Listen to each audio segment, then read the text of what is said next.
Student, I am Sanun Goswami. Welcome back to my channel. Student, आज हम लोग जो अर्थशास्त्र चैप्टर फर्स्ट विकास लेसन को पढ़ने वाले हैं। ठीक है, तो ये लेसन मैं आप लोगों को पूरा इस वीडियो में पढ़ाने वाला हूँ, full chapter in one video. तो आप लोग इस वीडियो को शुरू से लेकर लास्ट तक देखते रहिए। ये आपका अर्थशास्त्र का चैप्टर नंबर फर्स्ट है। ठीक है, इससे पहले मैंने आप लोगों को यूरोप में राष्ट्रवाद का उदय, भारत में राष्ट्रवाद, भूमंडलीकृत विश्व का बनना को पढ़ा दिया है। इस वीडियो के नीचे लिंक आप लोगों को मिल जाएगा, वहां से आप लोग उन सब वीडियो को देख सकते हो। ठीक है, तो आपको पहले समझना है विकास होता क्या है। ठीक है, तो देखो, विकास का शाब्दिक अर्थ है प्रगति। प्रगति का अर्थ होता है आगे बढ़ना। ठीक है, मतलब प्रगति करना। विकास का अर्थ क्या होता है? प्रगति करना। ठीक है, तो जैसे यहां देख लो, किसी भी वस्तु का विकास होना या विकसित होना ही विकास कहलाता है। जैसे कोई भी वस्तु है, उसका विकास होना या उसका विकसित होना ही विकास कहलाता है। ठीक है, पहले देखिए, आपके पास क्या मोबाइल था, वो पहले कैसा था? आप लोग देखिए, विकास हो रहा है धीरे धीरे। देखिए, आपके पास था पहले तो आपके पास कीपैड था। ठीक है, उसमें क्या होते थे? बटन। अब क्या होते हैं कि आपके मतलब कंट्री का विकास होते होते आप देखिए, जो मतलब इसमें भी परिवर्तन हुआ, एक से एक मोबाइलें आई। ठीक है, आईफोन, एप्पल एंड और भी रेडमी। ठीक है, तो ये सब मतलब देखो, मतलब उसमें विकास होता गया। तो ऐसे एक ही वस्तु में नहीं, सभी वस्तु में विकास हुए। ठीक है, पहले मतलब देखो, हर एक चीज में विकास हुआ, तो इसलिए विकास का शाब्दिक अर्थ है प्रगति। किसी भी वस्तु का विकास होना या विकसित होना ही विकास कहलाता है। ठीक है, तो विकास आप लोग समझ गए होंगे विकास क्या होता है। ठीक है, कोई भी वस्तु है, उसका मतलब एक वस्तु है तो उसका देखिए, जैसे एक है तो इसका देखिए, इसका मतलब विकास करते करते और भी अच्छा बना दिए। ठीक है, तो मतलब इस वस्तु का विकास हुआ तो इससे भी अच्छा बन गया। तो मतलब उसका विकास हुआ, उसका मतलब खोज किया गया कि इससे भी अच्छा हो सकता था। ठीक है, तो उससे भी अच्छा बनाया गया, तो विकास हुआ इसमें। ठीक है, तो विकास का वादा क्या है? मतलब वादा करता है नंबर फर्स्ट, भूमिहीन ग्रामीण मजदूर का विकास के लिए सोच। जो मजदूर होते हैं, जिनके पास भूमि नहीं होती है, किसान होते हैं जिनके पास भूमि नहीं होती है, उनकी मतलब भूमिहीन ग्रामीण जो मजदूर हैं, उनकी विकास के लिए सोच क्या होगा।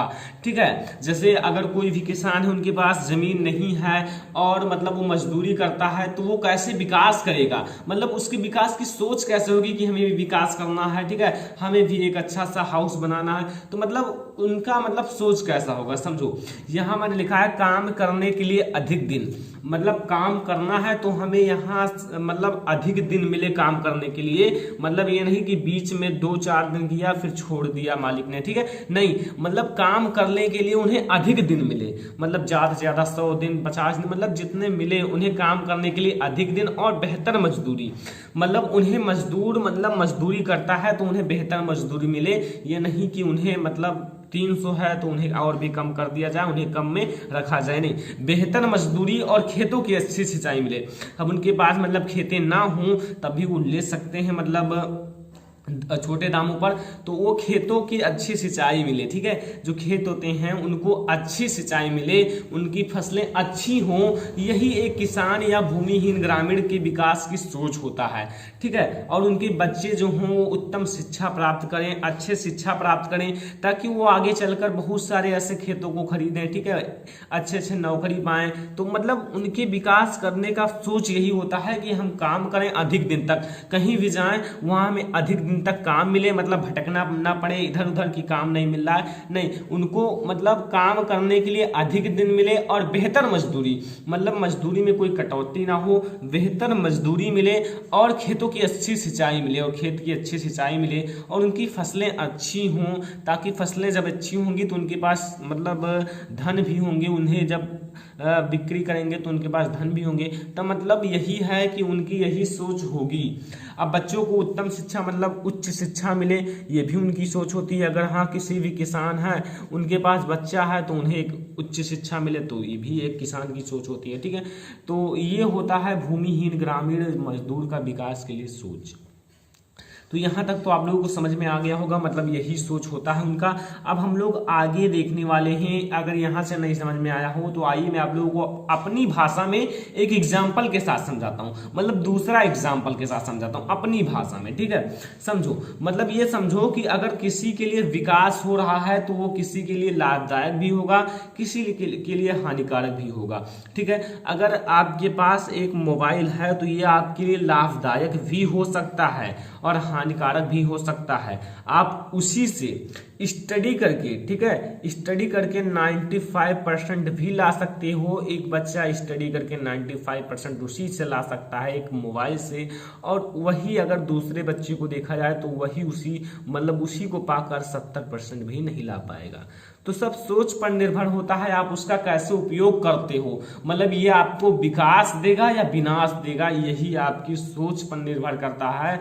जैसे अगर देखा जाए तो किसी के खेतों में अगर बिजली जो उत्पन्न करती है उसे लगा दिया जाए तो वो किसी के लिए विकास होगा, मतलब सभी को तो विकास मिलेगा कि हाँ यहाँ बिजली लग गया तो अभी बिजली की कोई प्रॉब्लम नहीं है। लेकिन जिसके खेतों में लगाया गया, ठीक है, उनके लिए हानि होगा, मतलब किसी के ऊपर अटैक कर दे तो उसके लिए हानि होगा। तो आपके लिए विकास जो है लाभदायक भी होता है और हानिकारक भी होता है, ये पॉइंट याद रखना, ठीक है। तो अभी मैं आप लोगों को आगे आगे ऐसा समझाऊंगा। तो यहाँ आप लोग देखिए, जब बारिश, यहाँ दूसरा एग्जांपल देखिए, जब बारिश होती है तो गांव के किसान बहुत खुश होते हैं। ज्यादा बारिश ना हो, मतलब बारिश होती है तो वैसे तो सभी खुश होते हैं, लेकिन देखो जो गांव के किसान होते हैं, जो मतलब फार्मर होते हैं, वो ज्यादा खुश होते हैं क्योंकि उनके खेतों की सिंचाई मिल जाती है। और खेतों को जब सिंचाई मिल जाती है तो उनके फसल जो होते हैं बहुत ही अच्छे दिखते हैं, हरे भरे सुंदर दिखते हैं। और एक किसान की मतलब यही सबसे बड़ी खुशी होती है कि हमारे जो मतलब फसल हैं वो हरे भरे दिखें, अच्छे दिखें, उसमें ना मतलब कीड़े लगे ना कुछ लगे, तो वो इसी से खुश रहता है। तो जब बारिश होती है तो किसान बहुत ज़्यादा खुश होता है और उनकी खेतों की सिंचाई हो जाती है। अब उनकी खेतों की सिंचाई हो जाती है तो वो बहुत ही ज़्यादा खुश होंगे, क्योंकि अगर उनकी खेतों की सिंचाई ना हो तो उन्हें मतलब पैसे खर्च करना पड़ेगा, ठीक है। लेकिन शहर के लोग जो होते हैं, अगर सिटी के लोग देखें तो बारिश ना हो तो खुश रहते हैं। देखो स्टूडेंट, जो शहर को लोग होते हैं उन्हें एक छोटा छोटा मतलब छोटे छोटे मतलब रूम मिले होते हैं। अब जब वहाँ बारिश ज़्यादा हो जाती है तो उनके रूम में जो होते हैं वाटर, पानी, वो भर जाता है। और जब ये पानी भर जाता है, देखो मतलब गांव के किसान जो होते हैं उस वहाँ चाहे जितना पानी बरस जाए, जब बहुत ही ज़्यादा बारिश हो जाएगी ना, तब खेत में जान पड़ेगा, ठीक है, तब मतलब बहुत ज़्यादा हो जाएगा, तब उनके घरों में आएगा, ठीक है। लेकिन जो शहर के लोग होते हैं वहाँ अगर बारिश हो जाए ज़्यादा, थोड़ा कम ही मतलब ज़्यादा हो, तो वहाँ सड़क पे पानी आ जाता है, रूम में पानी चला जाता है, वाटर, ठीक है। तो इसीलिए जो शहर के व्यक्ति होते हैं वो सोचते हैं बारिश कम ही हो या ना ही हो तो अच्छा हो, ठीक है। तो यहाँ किसान के लिए तो विकास होता है, मतलब किसान के लिए बहुत ज़्यादा लाभदायक हो जाता है बारिश। लेकिन शहर का लोगों के लिए यह विकास नहीं होता है, विनाश भी हो सकता है, क्योंकि शहर के जो लोग होते हैं अगर ज़्यादा हो जाए तो मतलब उसमें जो बच्चे होते हैं उनको भी मतलब हानि होता है, और शहर के लोगों के लिए ये बहुत ही ज़्यादा लाभदायक नहीं होता है, और यहाँ आपके गाँव के लोगों के लिए बहुत ही ज़्यादा लाभदायक होता है। तो यहाँ से ये एग्जाम्पल है कि जब बारिश होती है तो गाँव के किसान खुश होते हैं, ठीक है। अब आप लोगों को तो पता ही होगा, इसे आप लोग, मैं अपनी भाषा में समझा रहा हूं कि अपनी भाषा में लिखा है कि आप लोगों को पूरी तरह से समझ में आ जाए, कोई भी कंफ्यूजन ना रहे, ठीक है। तो यहां से आपको पहले बताया विकास का वादा क्या करता है, कि मतलब किसकी क्या सोच होती है, ठीक है। अब जैसे किसी दूसरे चीज का व्यापारी है, जैसे अगर सोने का व्यापारी है तो क्या सोचेगा कि मेरा ज़्यादा से ज़्यादा बिक्री हो, ठीक है, मुझे ज़्यादा से ज़्यादा लाभ मिले, ठीक है, ताकि मतलब हमारे पास भी ज़्यादा से ज़्यादा धन हो, ठीक है। तो वो ये सोचेगा, मतलब अलग अलग व्यक्तियों की विकास करने की सोच अलग अलग होती है, ठीक है। बिजनेसमैन का बिजनेस की तरह होगा, ठीक है, कि हमारे बिजनेस में लाभ हो, हानि ना हो, मतलब हर एक व्यक्ति की जो सोच होती है विकास करने की एक जैसा नहीं होता है, क्योंकि स्टूडेंट हर एक व्यक्ति कोई दूसरा बिजनेस करता है, कोई दूसरा बिजनेस करता है, जिसमें जिसको लाभ लगता है वही बिजनेस करता है। ठीक है, तो मतलब बिजनेस करते हैं, लेकिन हर एक व्यक्ति की सोच एक जैसी नहीं होती है कि हमें सब लोग यही काम करो, नहीं, हर एक व्यक्ति की सोच अलग अलग होती है, बिजनेस करने की सोच अलग होती है। ठीक है, तो यहां आप लोगों को मैं एक पॉइंट समझाता हूं। एक लोगों के लिए जो विकास होता है यह दूसरे लोगों के लिए विनाशकारी भी होता है। यह अलग अलग व्यक्तियों के लिए विकास अलग अलग होता है।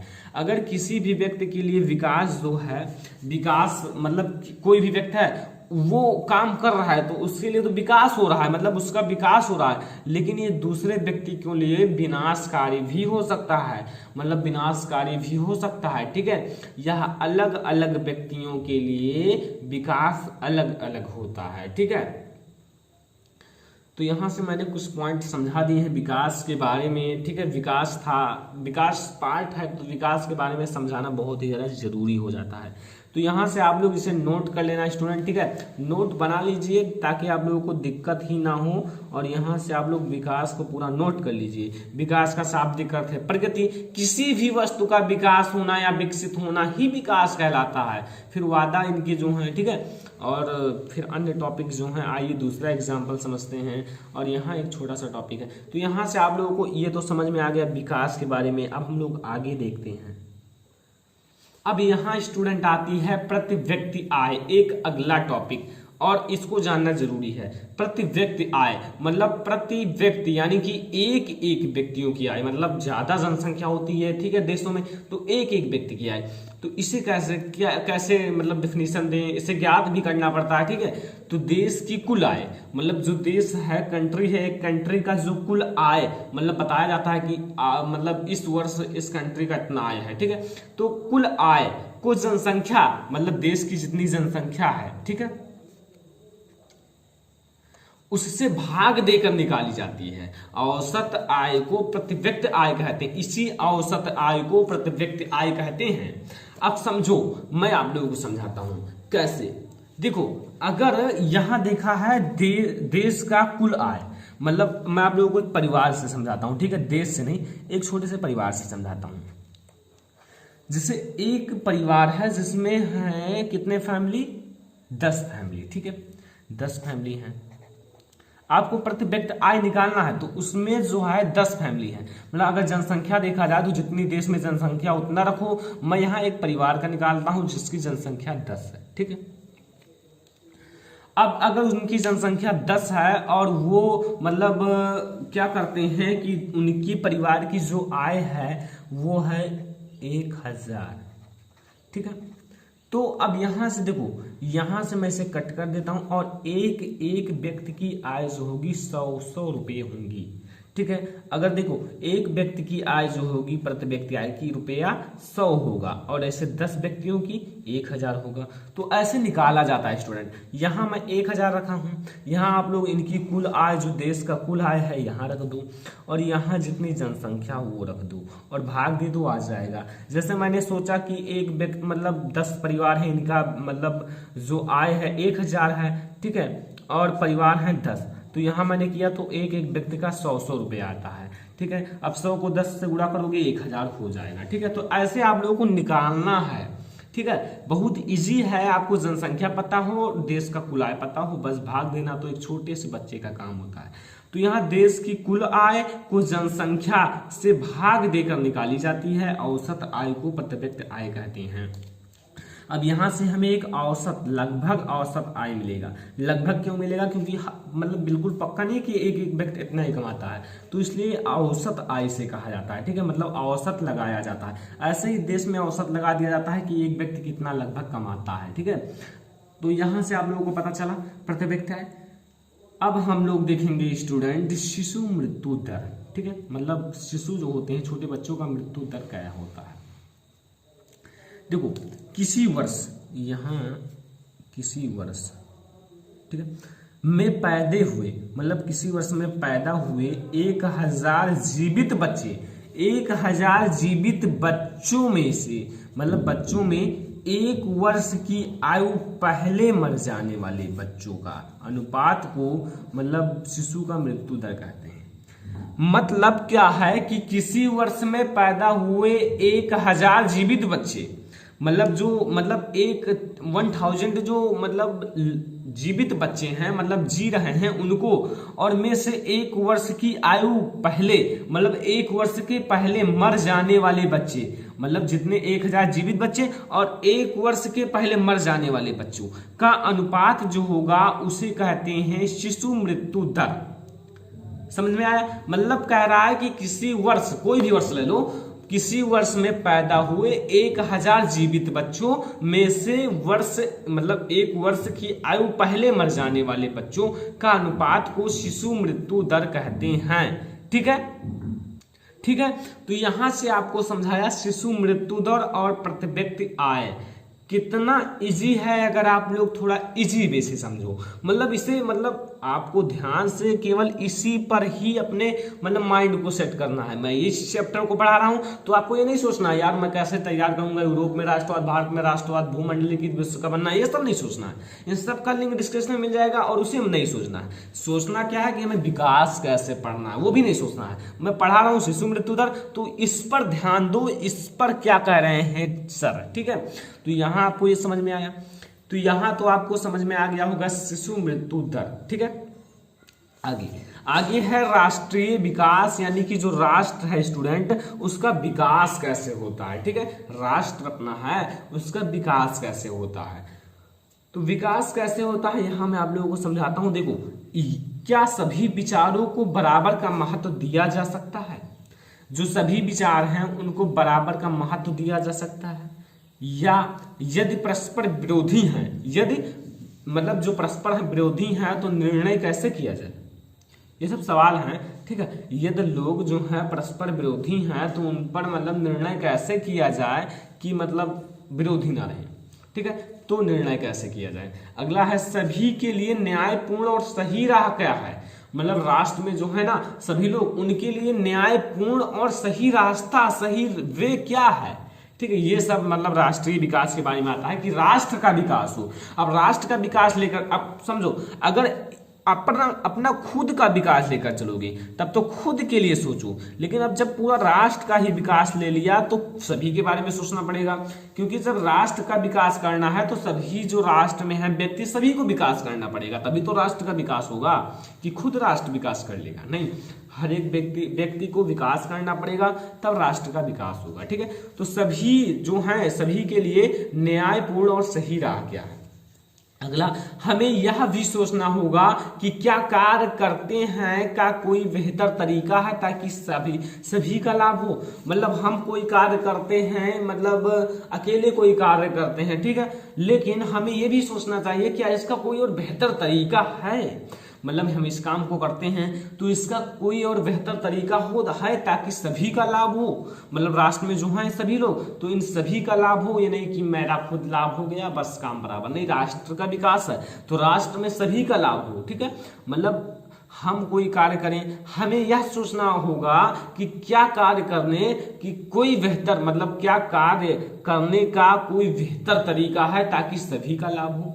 ठीक है, राष्ट्रीय विकास का अभिप्राय इन सभी प्रश्नों पर विचार करना है। ठीक है, इन सभी प्रश्नों पर आप लोग विचार कीजिए। और हाँ, अगर आप लोग सोशल साइंस स्टूडेंट एसएसटी है तो एसएसटी अगर आप लोग बुक लिए हो ना तो बुक को एक बार स्टूडेंट जरूर पढ़ लेना। एक बार अगर आप लोग पढ़ लोगे तो इन सब का निचोड़ पता चलेगा, और इन सबको पढ़ो, एक बार बुक में भी पढ़ के देख लो, क्योंकि स्टूडेंट बुक में पढ़ोगे तो और भी अच्छे से समझ में आएगा नहीं, लेकिन हाँ माइंड में वो थोड़ा थोड़ा सेट हो जाएगा। ठीक है, और थोड़ा थोड़ा सेट हो जाएगा, फिर ये वीडियो देखो, वीडियो के बाद आप लोगों का पूरा क्लियर हो जाएगा कॉन्सेप्ट ही। अब कॉन्सेप्ट क्लियर तो सब क्लियर। ठीक है, तो यहाँ से आपको राष्ट्रीय विकास, प्रति व्यक्ति आय, शिशु मृत्यु दर सब कुछ समझ में आ गया। अब समझ में आ गया हो तो वीडियो को लाइक करो और शेयर करो अपने दोस्तों के साथ। ठीक है, अब हम लोग आगे देखेंगे, तो यहाँ से हम लोग आगे बढ़ते हैं। ठीक है, अब देखो एक और बात आती है, मैंने कई बार औसत का प्रयोग किया है। ठीक है, तो इसका हम क्या करें, हम औसत का प्रयोग कैसे करते हैं। ठीक है, मतलब जो औसत होता है हम लोग कहते हैं औसत मतलब निकालो। ठीक है, तो इनका हम लोग प्रयोग कैसे करते हैं। ठीक है, तो यहाँ मैं आप लोगों को समझाता हूँ। देखो, हर एक देश की जनसंख्या अलग अलग होती है। भारत की अलग होगी, अमेरिका की अलग होगी, ठीक है, चीन की अलग होगी। मतलब हर एक देश की जो जनसंख्या होती है वो अलग अलग होती है, ठीक है। मतलब हर एक जनसंख्या अलग अलग होगी अगर आप लोग देखें, ठीक है। तो कुल आय की तुलना करने में हमें यह ज्ञात नहीं होगा कि औसत व्यक्ति क्या कमा सकता है। अब देखो, हर एक देश की जनसंख्या जब अलग अलग होगी तो हम ये कैसे ज्ञात करें कि हर एक, मतलब इसमें जनसंख्या है तो इसमें हर एक व्यक्ति कितना कमाता होगा, ये कैसे पता करें, ठीक है। तो इसको हम लोग औसत व्यक्ति तथा कमा सकता है यहां तक। तो क्या एक देश के लोग दूसरे देश के लोगों से बेहतर हैं, इसलिए हम औसत आय की तुलना करते हैं, ठीक है। अब देखो, जैसे हर एक देश की तुलना की जाए, अब जहां एक व्यक्ति का आय ज्यादा है तो वो देश अच्छा है, तुलना उसका मतलब आय ज्यादा है तो यहाँ मतलब इसकी अमीर, मतलब वहाँ धन ज्यादा है, ठीक है। तो यहाँ कहने का अर्थ है हर एक देश की जनसंख्या अलग अलग होती है। ये तो हर एक व्यक्ति को पता है, हर एक स्टूडेंट को पता है, ठीक है। तो हर एक व्यक्ति की जनसंख्या अलग अलग होती है। कुल आय की तुलना करने में हमें यह ज्ञात नहीं होगा कि औसत व्यक्ति क्या कमा सकता है। मतलब हर एक व्यक्ति, औसत व्यक्ति क्या कमा सकता है। क्या एक देश के लोग दूसरे देश के लोग से बेहतर हैं? क्या मतलब एक देश है ना, एक देश, यहाँ एक देश के लोग दूसरे देश के लोग से बेहतर हैं, इसलिए हम औसत व्यक्ति आय की तुलना करते हैं। यहां से आप लोगों को समझ में आ गया होगा कि हम औसत का प्रयोग कैसे करते हैं। अब आता है आय और मापदंड। मतलब आय और उसका मापदंड, कुछ मापदंड है, ठीक है। तो यहां मैं आप लोगों को समझा देता हूं आय और मापदंड को, ठीक है। छोटा, ये आपका जो है छोटा पार्ट है, ठीक है, बहुत ही ज्यादा छोटा है, इसलिए मैं आप लोगों को छोटे में समझाऊंगा, ठीक है। बहुत लॉन्ग क्या आप लोगों को पढ़ा दूं, ठीक है, इसलिए आप लोग छोटे में समझो। जो बहुत ज्यादा इंपॉर्टेंट चैप्टर हैं उन्हें ज्यादा पढ़ो, ठीक है। अब इसमें भी बहुत सारे इंपॉर्टेंट चैप्टर होंगे, तो यहाँ मैं आप लोगों को पहले इन्हें समझाता हूँ, ठीक है। जब हम प्रति व्यक्ति और लक्ष्य, जो इनके लक्ष्य हैं, ठीक है, लक्ष्यों को देखा तो पाया कि लोग जो होते हैं केवल बेहतर आय के बारे में नहीं सोचते। मतलब समझो, जब देखा गया तो ये देखा गया कि लोग केवल बेहतर, ज्यादा बेहतर आय के बारे में ही नहीं सोचते हैं कि उनका ज्यादा बेहतर आय हो, मतलब उनकी और बेहतर आय हो, कम हो है तो ज्यादा हो जाए, ठीक है, उसके बारे में नहीं सोचते हैं, बल्कि सुरक्षा, आजादी, व्यवहार इत्यादि लक्ष्यों के बारे में सोचते हैं। हर एक व्यक्ति क्या आय के बारे में ही सोचता है, अपना व्यवहार के बारे में सोचता है, आजादी के बारे में सोचता है, सुरक्षा कैसे हो उसके बारे में सोचता है। अगर मतलब सुरक्षा कम है तो इसे किया जाए, ज्यादा सुरक्षा रहेगा, ठीक है, और अच्छा मतलब मकान बनाया जाए और अच्छा सुरक्षा रहेगा। मतलब हर एक व्यक्ति केवल आय के बारे में ही नहीं सोचता है, सुरक्षा, आजादी, व्यवहार और भी बहुत सारे बारों में सोचता है, ठीक है। इसी प्रकार जब हम किसी देश के बारे में सोचते हैं तो हम औसत आय के अतिरिक्त जो है स्टूडेंट अन्य महत्वपूर्ण लक्ष्यों के विषय में भी सोचते हैं। मतलब केवल औसत आय को ही थोड़ा नहीं सोचते हैं, उनके अन्य महत्वपूर्ण लक्ष्यों के बारे में भी सोचा जाता है, ठीक है। तो यहां से था आय और अन्य मापदंड। नोट कर लीजिए, नोट आप लोग बना लीजिए, ठीक है, और अपने बुक से थोड़ा आप लोग टॉपिक को खींचिए, ठीक है, मतलब लीजिए, और हमारे वीडियो फिर जो मैं पढ़ा रहा हूँ सबको खींच के लिख लीजिए, ठीक है, अच्छे से लिख लीजिए, ठीक है, ताकि आप लोगों को पता चले हाँ मैंने ये पढ़ा है। ये आपका जो है इतिहास का चैप्टर 4 है, ठीक है, मतलब चैप्टर 3 तो मैंने पढ़ा दिया, और अर्थशास्त्र का चैप्टर 1 है, और मैं आप लोगों को भूगोल चैप्टर 1 बस जल्द ही लाने वाला हूँ, ठीक है, सब बन रहा है, जल्द जल्दी आप लोगों के लिए बन जाएगा। तो यहाँ आपका आता है मानव विकास, एक छोटा सा टॉपिक है मानव विकास, ये आपके छोटे नंबर में, ठीक है, पूछे जाते हैं। मानव विकास, मानव विकास क्या है? मानव विकास का अर्थ है, मतलब मानव विकास एक व्यक्ति का इस प्रकार से विकास किया जाए कि वह अपनी प्रतिभा के अनुसार सृजनात्मक जीवन बिता सके, मतलब वो अच्छे से जीवन बिता सके। मानव विकास का अर्थ होता है मानव का विकास होना। अब एक मानव, एक बच्चे, मतलब एक लोग का अगर विकास होता है तो उनके मतलब अनुसार की विकास हो तो वो अपना जीवन जो है बहुत ही अच्छे से बिता लें, तो वही विकास होता है मानव का, ठीक है। एक व्यक्ति का इस प्रकार से विकास किया जाए कि वह अपने जीवन मतलब सही से सुलभता पूर्वक बिता ले, तो वही मानव विकास होता है, एक मानव का विकास हो जाएगा। तो यहाँ से आप लोगों को समझ में आया मानव विकास, ठीक है। मानव विकास का अर्थ है, क्या अर्थ है, एक व्यक्ति का इस प्रकार से विकास किया जाए कि वह अपनी प्रतिभा के अनुसार, मतलब उसकी जो प्रतिभा हो, मतलब हर एक व्यक्ति की प्रतिभा अलग अलग होती है। कोई सोचता है मैं आईएएस बनूंगा, कोई सोचता है मैं टीचर बनूंगा, कोई सोचता है मैं पीसीएस बनूंगा, मतलब हर एक व्यक्ति की सोच अलग अलग होती है। कोई नीट की तैयारी करेगा, मतलब प्रतिभा जो होती है उनकी बच्चों की अलग अलग होती है। तो यहाँ आपको मानव विकास समझ में आया। अब हम लोग देखेंगे राष्ट्रीय आय। राष्ट्रीय आय, ठीक है। राष्ट्रीय आय क्या है, एक लेखा वर्ष में देश के अंदर सभी आर्थिक क्रियाओं से प्राप्त आय में जब विदेशों से प्राप्त आय को जोड़ते हैं तो राष्ट्रीय आय कहलाता है, ठीक है। मतलब दो चीजों को जोड़ा जाता है, क्या गया, देश के अंदर सभी आर्थिक क्रियाओं से प्राप्त आय और जो विदेश होते हैं, ठीक है, वहां से प्राप्त आय, जब दोनों को जोड़ते हैं, ऐड किया जाता है, तो उससे जो प्राप्त, दोनों को मिलाकर प्राप्त आय राष्ट्रीय आय कहलाता है, ठीक है स्टूडेंट। तो यहां से आपको समझ में आया मानव विकास और राष्ट्रीय आय, ठीक है। तो ये था हमारा, और भी टॉपिक है मैं आप लोगों को बताता हूँ, लेकिन इसमें मैंने समझा हम औसत आय का मतलब औसत का प्रयोग कैसे करते हैं, ठीक है। सेकंड समझा आय और अन्य मापदंड, और थर्ड समझा मानव विकास, और फोर्थ समझा राष्ट्रीय आय। तो बहुत सारे टॉपिक क्लियर हो रहे हैं, क्लियर हो जाएंगे, लेसन छोटा है इसलिए आप लोगों के लिए छोटे छोटे टॉपिक मिल रहे हैं। अब आते हैं दो महत्वपूर्ण संसाधन, नवीकरणीय संसाधन और अनवीकरणीय संसाधन। ये आपकी भूगोल चैप्टर फर्स्ट में भी मिलेगा और इसमें भी मिलेगा, ठीक है। तो यहाँ आते हैं नवीकरणीय संसाधन और अनवीकरणीय संसाधन, ये क्या होती है, ठीक है। यही आप इस चैप्टर का लास्ट टॉपिक है, लास्ट टॉपिक, ठीक है। देखो वे संसाधन जिन्हें भौतिक, रासायनिक या यांत्रिक प्रक्रियाओं द्वारा पुनः उत्पन्न किया जा सकता है। स्टूडेंट, इस संसाधन का अर्थ क्या है?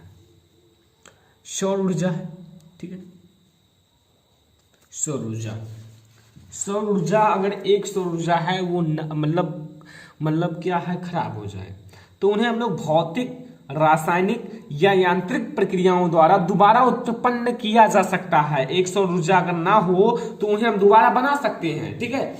और हाँ, उन्हें नवीकरणीय संसाधन कहते हैं। अगर पवन है, ठीक है, पवन और सौर ऊर्जा, इन्हें हम लोग भौतिक, रासायनिक या यांत्रिक प्रक्रियाओं द्वारा पुनः उत्पन्न कर सकते हैं। किन्हें? नवीकरणीय संसाधन। अगर आपका नवीकरणीय संसाधन है तो नवीकरणीय संसाधन का अर्थ है वे संसाधन जिन्हें भौतिक, रासायनिक या यांत्रिक प्रक्रियाओं द्वारा, इन सब प्रक्रिया को समझो, ठीक है, यांत्रिक प्रक्रियाओं द्वारा हम पुनः उत्पन्न किया जा सकता है, उन्हें नवीकरणीय संसाधन कहते हैं। एग्जाम्पल है सौर ऊर्जा और पवन ऊर्जा, ठीक है। पवन ऊर्जा और सौर ऊर्जा। पवन ऊर्जा, ठीक है, पवन के द्वारा हम लोग ऊर्जा को फिर से प्राप्त कर सकते हैं, ठीक है। तो यहाँ अब हमारा आता है अनवीकरणीय संसाधन। अनवीकरणीय संसाधन क्या है? वे संसाधन जिन्हें पुनः उत्पन्न किया जा सके, ठीक है, या इन संसाधनों का विकास एक लंबे भूवैज्ञानिक अंतराल में होता है, मतलब लंबे समय तक होता है, अनवीकरणीय संसाधन कहते हैं, ठीक है। जैसे जीवाश्म, यहाँ जीवाश्म ईंधन है, ठीक है, और खनिज है, इन सबको मतलब स्टूडेंट बनाने में लंबे समय लगते हैं। लंबे समय क्यों लगते हैं? क्योंकि स्टूडेंट इन्हें भूमि जो नहीं, पृथ्वी के अंदर पाया जाता है, तो इसके अंदर तुरंत नहीं बन जाते हैं।